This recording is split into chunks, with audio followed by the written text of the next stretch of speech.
Olá, queridas e queridos, aqui do grupo, tudo bem com vocês?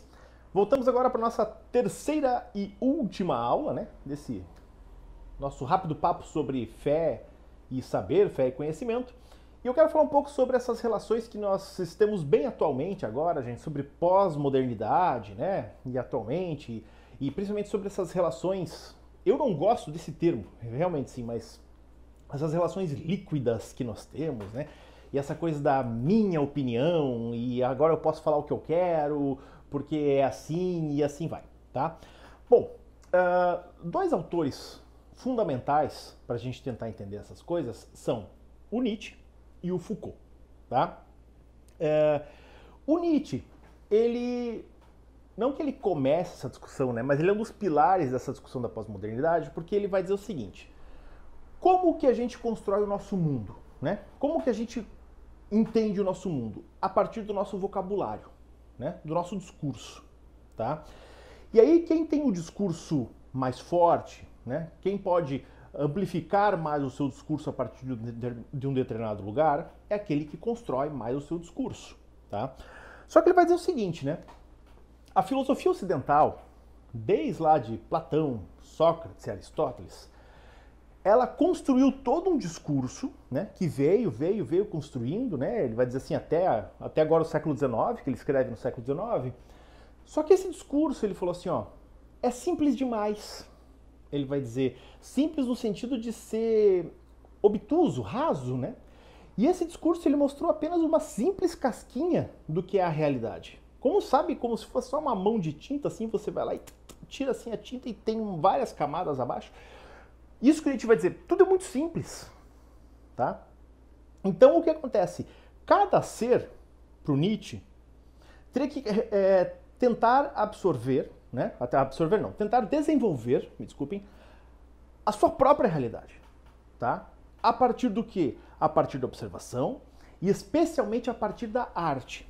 Porque lá atrás, ele vai dizer, analisando especialmente a questão da arte grega, né? O Nietzsche era um especialista em arte grega, ele estudou, o Nietzsche, não sei se vocês sabem, ele era um pastor luterano, né? Ele estudou teologia protestante e aí, só como ele não seria um bom pastor, na opinião do orientador dele, né? O Karl Hitcher, ele continuou seus estudos, daí no mestrado e doutorado ele foi para filologia, tá, gente? Filologia é a ciência que estuda a etimologia das palavras. Daí ele foi especialmente para a questão das artes gregas, né? O grego clássico, né? E aí, nisso, ele se aprofundou especialmente na questão do teatro grego. E aí ele vai dizer o seguinte, olha, os caras que estragaram a civilização ocidental, o Nietzsche vai dizer, vai ser o Sócrates, o Platão e o Aristóteles. Porque o que esses três vão fazer? Eles vão começar a criar lei e moral. Antes deles, o teatro era o quê? Dionisíaco, né? O bacanal, ele vai dizer, tinha lá as orgias, aquela coisa toda, existia o elan, essa palavra que ele usa, o elan, a energia vital própria do ser humano, tá? Aí esses três, eles começam a castrar isso, né? Surge a lei da polis, surge a lei da cidade, né? O ser humano, ele começa a ganhar as regras civilizacionais. E aí o ser humano, ele começa a ser contido, segundo Nietzsche, tá? Em regras de civilização para conviver em sociedade. Ou seja, uma realidade geral e formal começa a ganhar formas, que é a civilização ocidental, ou seja, a filosofia que vai chegar até o século XIX. Então agora não existe mais esse impulso único e individual. Começa a ganhar contorno a moral, né? A ordem, tá? Então por isso que agora o indivíduo não é mais um indivíduo. O Nietzsche vai dizer que agora cada um começa a ganhar contornos de massa, tá? Tanto que por isso que muitos usam o Nietzsche para justificar o nazismo, por exemplo, né? O Nietzsche, ele seria totalmente contrário ao nazismo, tá? Porque o Nietzsche, ele diz que o Nietzsche mais odeia é pensamento de massa, pensamento massificado, né? No Assim Falava Zaratustra, quando o Zaratustra vai embora da aldeia, o Zaratustra, ele fala bem assim, olha gente, eu tô indo, mas quando eu voltar, eu quero cada um de vocês como uma obra de arte, né? E qual que é a característica da obra de arte? Ela é única, né? Então, tá? O Nietzsche, ele seria totalmente contrário ao nazismo, né? E nesse caso, né, o que o Nietzsche fala? Então, ó, cada indivíduo é um indivíduo, teria que ser um indivíduo único, pleno de suas potencialidades, enxergando a realidade a partir da sua ótica, né? A partir da sua humanidade única, certo? A partir disso, o que acontece? A partir disso, depois vem o Foucault, né? Claro, anos depois o Nietzsche, claro, né? E aí tem vários pensadores no meio. Mas o Foucault, ele é muito nietzschiano, tá?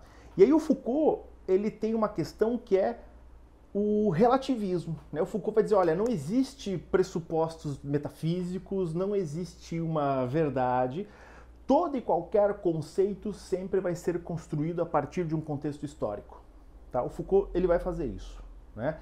É a partir do Foucault, por exemplo, que nós temos a relativização de uma coisa que é muito usada hoje, que é o tal do lugar de fala. Ah, eu estou falando do meu lugar de fala, então eu sei do que eu estou falando, né? Aí a gente tem a desconstrução e cada vez mais a atomização do indivíduo, né?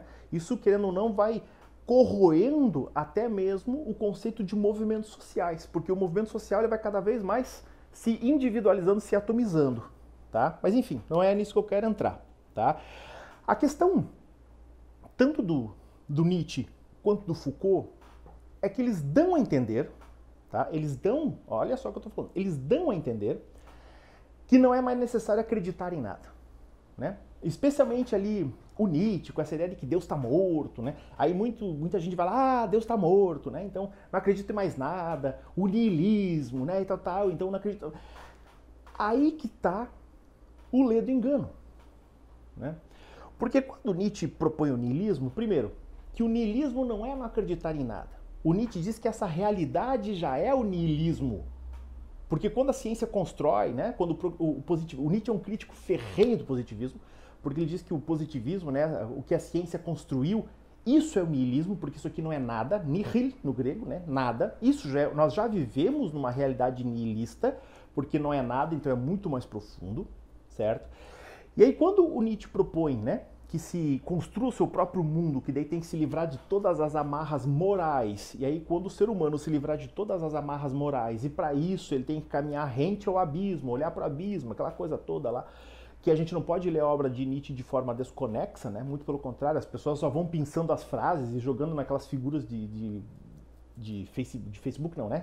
Enfim, figuras de Facebook, de Instagram, e vão lendo as frases, achando bonitas. Aí que tá. A pessoa tem que se livrar das suas amarras morais, andar rente ao abismo e pular no abismo para ser o Übermensch ou para ser destruídas, né? Ele fala assim, só que o que acontece? Isso já é uma crença poderosíssima, tá? Só que isso é uma crença, e as pessoas dizem, ah, por isso que o Nietzsche ficou louco porque ele se destruiu. Não, gente, ele ficou louco porque ele tinha sífilis, tá? A sífilis atingiu o cérebro do Nietzsche. Né? Por isso que ele ficou louco, tá? As pessoas não podem romantizar. Ah, e o Nietzsche, o filósofo louco. Não, ele ficou louco por causa da sífilis, tá? Mas assim, ó, isso já é uma crença, né? A crença no potencial humano. É uma crença, né? Lembra que eu falei na aula passada, gente, eu não vou acreditar em nada. É uma crença, né? Não existe quem não tenha crenças. Crença não é só uma crença em Deus, né? Qual é a maior religião do planeta hoje? Tá? Segundo o Giorgio Vattimo, a maior crença do planeta hoje é no dinheiro. Tá? Porque percebam o que é o dinheiro, né? O dinheiro é um papel pintado. É isso. E ele só vale alguma coisa, por quê? Porque o governo põe o nome dele lá, né? Banco Central do Brasil, e todos nós acreditamos nele. Pronto. Se todo mundo deixasse acreditar no dinheiro, o que o dinheiro valeria? Nada. Tá? Essa é uma relação de troca, gente. E acreditem, para Ferraz, você está falando besteira. É a mesma coisa que na Idade Média. É a mesma coisa. Só porque daí com a Idade Média, com o Iluminismo, isso passa por um processo de deixar de acreditar e pronto. Mas o valor que a Idade Média as igrejas tinham, né, com os seus sacramentos e tal, é o mesmo valor que o dinheiro tem hoje. É tudo uma questão de crença. Tá? Então, essa coisa do Übermensch também é uma crença.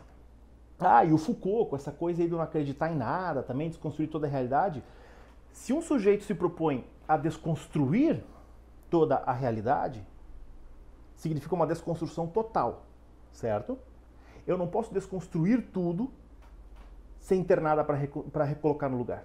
Não existe a desconstrução total e o total vazio, Tá? Filosoficamente isso é impossível. Né? Então essa desconstrução total, ela já entende o quê? Ela já entende uma substituição total por algo. Né?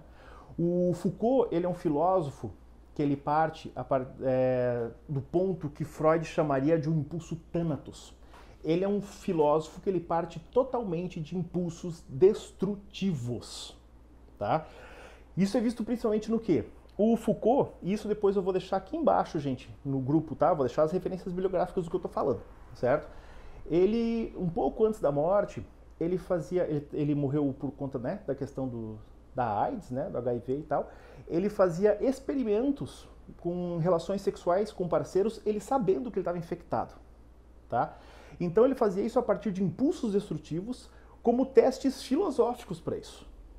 Tá? Então a destruição total dele não era só na filosofia, era também em vida, tá?